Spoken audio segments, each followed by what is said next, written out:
बिस्मिल्लाहिर्रहमानिर्रहीम। Maths grade 7 unit 4 exercise 4A का question number 4 आज करेंगे। ये क्वेश्चन पॉजिटिव स्क्वायर रूट के मुतालिक है, लेकिन इसमें वर्ड प्रॉब्लम आ गया, यानी हमने स्टेटमेंट को इसमें समझना है और फिर उससे के आगे जैसे डिमांड होगी इसकी उस तरह आगे बढ़ेंगे। तो स्टूडेंट्स, सबसे पहले हमने इसके स्टेटमेंट को अच्छी तरह समझना है। तो स्टेटमेंट क्या है? The product of two positive numbers is 15,876 and the larger one is 9 times the other. Find the numbers. यानी दो पॉजिटिव नंबर्स हैं जिनका प्रोडक्ट ये नंबर है, उनमें से जो लार्जर है वो 9 टाइम स्मॉलर वाले से ज्यादा है, वो 9 टाइम है उससे दूसरे नंबर से। तो फिर हमने फाइंड द नंबर्स, हमने दोनों नंबर्स बताने हैं कि छोटा नंबर कौन सा है और बड़ा नंबर कौन सा है। ये इसकी स्टेटमेंट है। तो ऐसे क्वेश्चंस में स्टूडेंट्स हम क्या करते हैं, इसके सॉल्यूशन में हम सबसे पहले जबकि दो नंबर्स हमने बताने हैं और उनकी निशानियां बताई गई हैं कि ऐसे ऐसे है, तो फिर ऐसे क्वेश्चंस में हम उनको लेट कर लेते हैं, यानी सपोज कर लेते हैं, फर्ज कर लेते हैं कि उनमें से एक नंबर ये हो सकता है, दूसरा ये हो सकता है। तो हमने ऐसा ही लिखा, let the one required number is equal to x. दो नंबर्स जो हमसे पूछे गए हैं उनमें से एक नंबर एक्स है, then the other larger number, जो दूसरा उससे बड़ा नंबर है, दैट इज हमने लिखा है ऑल्सो एक्स, वो भी एक्स। हालांकि ऐसा तो नहीं है ना, क्योंकि स्टेटमेंट में क्या है, जो दूसरा है वो 9 टाइम पहले वाले से बड़ा है। तो फिर चूंकि ये 9 टाइम बड़ा है, इस वजह से हम ये 9 टाइम दूसरा नंबर पहले वाले नंबर से 9 टाइम ज्यादा है, तो हम इसके साथ 9 टाइम ये लिख रहे हैं 9x। तो इस तरह दोनों नंबर्स को हमने सपोज कर लिए कि पहला नंबर x है और जो उससे बड़ा नंबर है वो 9x है। 9x मतलब 9 मल्टीप्लाई x, 9 टाइम ज्यादा है पहले वाले से। तो ये स्टेटमेंट को समझकर ये दोनों चीजों को, दोनों नंबर्स को हमने सपोज कर लिया है, लेट कर लिया है। अब हम देखेंगे कि इसकी क्वेश्चन की स्टेटमेंट क्या है। जो क्वेश्चन की स्टेटमेंट है या जो उसकी कंडीशन है, शर्त है, उसको समझते हैं, फिर इसको आगे सॉल्व करते हैं। तो किस तरह से उसकी कंडीशन है, स्टेटमेंट क्या है? कहते हैं कि दो पॉजिटिव नंबर है, यानी ये नहीं है कि एक माइनस है दूसरा प्लस है, दोनों प्लस है, यानी दोनों पॉजिटिव नंबर है। तो दो नंबर हैं, दोनों पॉजिटिव हैं और एक उनमें से छोटा है, एक बड़ा है। जो बड़ा है वो 9 टाइम बड़ा है। ये स्टेटमेंट समझ में आई। उसके बाद कहते हैं कि उनका जो प्रोडक्ट है, यानी दोनों को मल्टीप्लाई करने से जो आंसर आता है वो प्रोडक्ट होता है, आप जानते हैं। तो उनका जो प्रोडक्ट है वो 15,876 है। तो इसको हम कहते हैं कि ये स्टेटमेंट है, क्वेश्चन की स्टेटमेंट है। एज द स्टेटमेंट हम लिखकर इसको हम आगे बढ़ाते हैं। अब हम एज द स्टेटमेंट, क्या स्टेटमेंट है, जो कि आपने अच्छी तरह समझ ली है कि वो दो नंबर्स हैं, एक नंबर x है और जो लार्जर है वो 9x है। अगर इस नंबर को, छोटे वाले को और बड़े वाले को, दोनों को मल्टीप्लाई करें, यानी इसका प्रोडक्ट लें, तो वो इसके इक्वल हो जाता है, वो ये बन जाता है। तो हम कह सकते हैं कि x multiply 9x is equal to this number. तो इसी चीज को हम कहते हैं कि ये क्वेश्चन की स्टेटमेंट है। तो अब हम इससे आगे बढ़ेंगे, यहां लिखते हैं as the statement. Students, as the statement मैंने जो बताया कि इन दोनों को मल्टीप्लाई करने से ये नंबर आ जाता है। तो x multiply 9x is equal to 15,876। ये इक्वेशन बन गई हमारे पास। तो इसमें से इस इक्वेशन को सॉल्व करने का तरीका आप करते हैं कि ये इक्वेशन बन गई। अब इसमें से ये हमने x और x मल्टीप्लाई होकर x स्क्वायर बनता है और 9 1 जा 9, यानी x 9x से जब मल्टीप्लाई होता है तो बनता है 9x स्क्वायर और वो इसी नंबर के इक्वल हो जाएगा। यहां तक आप अच्छी तरह देख लें कि इस इक्वेशन को इस तरह से हमने ये 9x स्क्वायर बनाया है और ये नंबर यहां लाए। और ये क्यों दोनों मल्टीप्लाई हुए हैं क्योंकि वो कहते हैं दोनों का प्रोडक्ट इसके इक्वल है। तो इस तरह इक्वेशन हमारी बन गई और अब हमने हमारी इक्वेशन यहाँ सिंप्लीफाई होकर 9x² is equal to this आ गई। अब हम आगे क्या करेंगे कि हम इसको 9 को चाहेंगे कि x² के साथ से हट जाए। तो 9 को, ये इक्वेशन की लेफ्ट हैंड साइड है, ये राइट हैंड साइड है। 9 को इस तरह हटाया जा सकता है कि इधर 9 ना लिखें, सिर्फ x का स्क्वायर ही लिखें, और जो इधर ना लिखें वो इस साइड पर आकर इस नंबर के नीचे डिवाइड हो जाए। यानी जो लेफ्ट हैंड साइड पर मल्टीप्लाई हो रहा है, रूल ये है कि वो राइट हैंड साइड पर जाकर डिवाइड हो जाता है। तो यहां पर हमने सिर्फ x² को लिखा, x² लिखा और इक्वल लिखा, और इसी नंबर को हमने 15,876 को लिख लिया और 9 से डिवाइड करना है, यानी यहां पर ओवर 9 मतलब 9 इससे डिवाइड हो गया।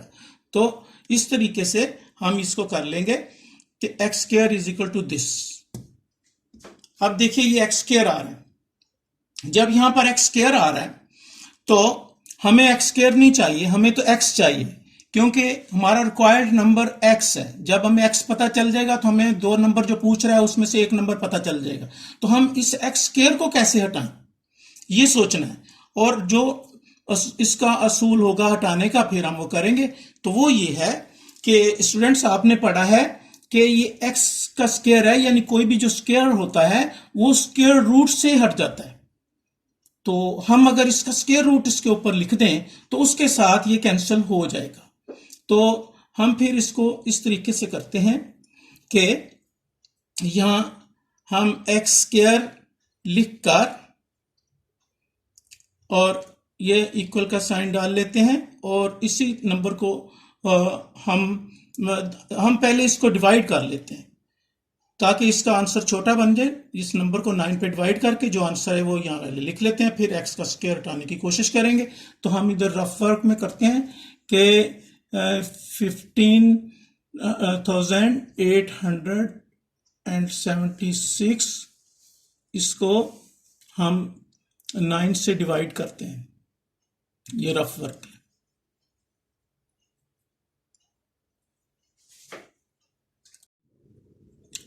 और ये हमने डिवाइड कर दिया और 1764 आ गया। ये देखिए, इसको डिवाइड करने से ये आ गया, तो x² इज इक्वल टू 1764 आ गया। अब देखिए कि हम चाहते हैं कि इसके ऊपर से इसका स्क्वायर हट जाए। हम एक दफ़ा लिख लेते हैं, फिर इसके स्क्वायर को हटाने की कोशिश करते हैं। यहाँ पर है x का स्क्वायर और इज इक्वल टू 1764। तो आपने बच्चों ये सीखा हुआ है कि अगर स्क्वायर रूट किसी के ऊपर लिखें तो वो स्क्वायर को कैंसिल कर देता है। तो ये स्क्वायर रूट का साइन इसके स्क्वायर को कैंसिल कर देगा। तो लेकिन इसमें इक्वेशन का ये रूल है कि जो लेफ्ट साइड पे करे वही राइट साइड पे भी जरूर करना पड़ता है, वरना क्वेश्चन रॉन्ग हो जाता है कि इक्वेशन के दोनों साइड पे वो एक्शन करना होता है। अब इस x के स्क्वायर के ऊपर स्क्वायर रूट लिखा ताकि ये हट जाए, ये सोच कर किया, तो फिर हमें इसके ऊपर भी स्क्वायर रूट का साइन डालना पड़ा। अब हमारे क्वेश्चन की ये कंडीशन हो गई। जब इस तरह बन गया तो ये स्क्वायर रूट इस स्क्वायर से तो कैंसिल हो जाएगा, यहां हमारे पास x आ जाएगा। हम भी चाहते थे कि x आ जाए, ये x आ गया हमारे पास, लेकिन दूसरी साइड पर हमारे पास 1764 का स्क्वायर रूट है। यहां स्क्वायर होता तो वो इसके साथ कैंसिल होता, यहां स्क्वायर है नहीं। अब हम करेंगे कि इसको फैक्टराइज करेंगे जैसे पहले आपने सीखा है, और फैक्टराइज करने के बाद जो उसके फैक्टर्स होंगे वो इसके साइन के नीचे हम लिखेंगे। अब हम ये एक्शन करने के लिए इसको फैक्टराइज करते हैं। तो अभी देखिए,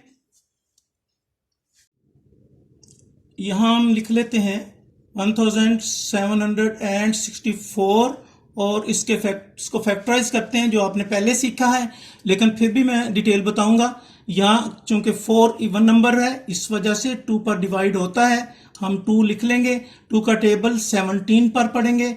2 8s are 16।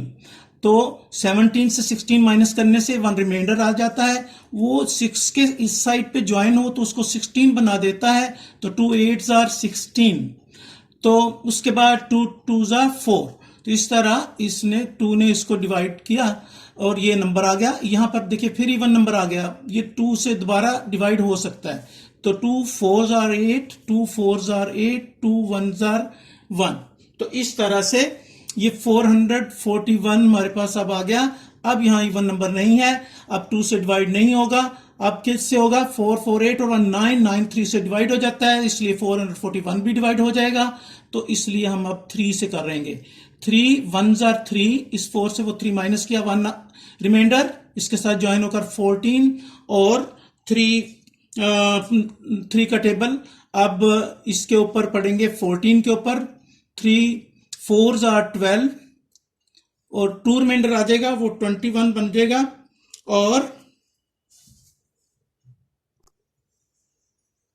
तो 3 1s are 3 और ये 14 बना, 3 4s are 12, ये 2 बच के इसके साथ मिला तो 21 बन गया, 3 7s are 21, तो यहां पर आ गया 147, और फिर ये 3 पे डिवाइड हो जाएगा क्योंकि 4 7 11 और 1 12 12 हो जाते हैं जो 3 पे डिवाइड होते हैं, तो 3 पे दोबारा डिवाइड हो रहा है, तो 3 4s are 12, 14 से 12 माइनस होगा, 2 रिमाइंडर आएगा, इसको 27 बनाएगा, 3 9s are 27 और 49 को 7 डिवाइड करेगा, 7 7s are 49 और फिर 7 को 1 डिवाइड करेगा, 7 1s are 7। इस तरह से ये फैक्टराइज होकर ये इसके फैक्टर्स हमें मिल गए, जो कि हम इसकी जगह, इस नंबर की जगह ये सारे इसके फैक्टर्स लिख लेते हैं। तो इस तरह हम करते हैं कि इसके फैक्टर्स लिख लेते हैं, यहां पर 1764 के नीचे हम लिख लेंगे, अब 2 multiply this 2 multiply 3 this one and multiply 3 and 7 multiply 7 multiply 7 multiply 7, ये हमने सारे फैक्टराइज जो किया यहां लिख लिए। अब इसको हम नीचे लाते हैं, यानी x इसी तरह आ जाएगा, x इज इक्वल टू, अब ये नंबर जो पहले आपने समझा हुआ है कि इनमें से एक एक पेयर लेंगे और उसका स्केयर लिखते जाएंगे, ये 2 2 को किया तो यहां लिखा 2 का स्केयर मल्टीप्लाई, अब 2 3 है, इनमें से एक 3 लिया, 3 का स्केयर मल्टीप्लाई, ये 2 7 है, इनमें से एक लेके 7 का स्केयर। तो यहां पर हमारे पास ये जो नंबर आ गया ये इस तरह से आ गया कि सबके ऊपर स्केयर लगा हुआ है, स्केयर इसके ऊपर स्केयर, ये भी स्केयर, और अब हम इस स्केयर रूट के साथ ये सारे स्केयर्स कैंसिल कर देते हैं और हमारे पास सिर्फ ये 2 फिर मल्टीप्लाई 3 मल्टीप्लाई 7 ये रह जाएगा, जो कि हमारे पास आ जाएगा x इज इक्वल टू 2 3 6 6 7 42, ये 42 आ जाएगा। स्टूडेंट्स देखा x की वैल्यू पता चल गई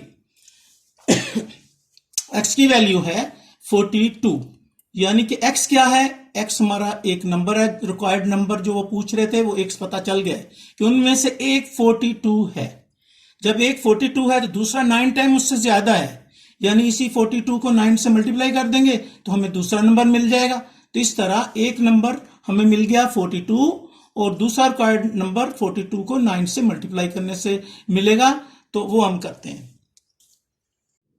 तो हमने इसको लिख लिया, and the other number is 9 multiply 42, 9 को 42 से मल्टीप्लाई किया तो ये आ गया 378। तो इस तरह से हमें इसका फर्स्ट नंबर भी पता चल गया जो वो पूछ रहा था, वो है 42 और सेकंड नंबर 378। तो ये उसकी रिक्वायरमेंट थी, वो दोनों नंबर बताओ जिनको मल्टीप्लाई करें। तो वो नंबर जो कि पूछ रहा था कि 15,876 बन जाता है। तो ये देखिए ये वो दो नंबर हैं 42 और 378। तो इसको अगर चेक करना हो तो आप इन दोनों को मल्टीप्लाई करें तो वही नंबर आपको हासिल हो जाएगा। तो इससे आपको पता चल जाएगा कि आपका आंसर सही है कि hence the one number is 42 and the other number is 378। Okay students.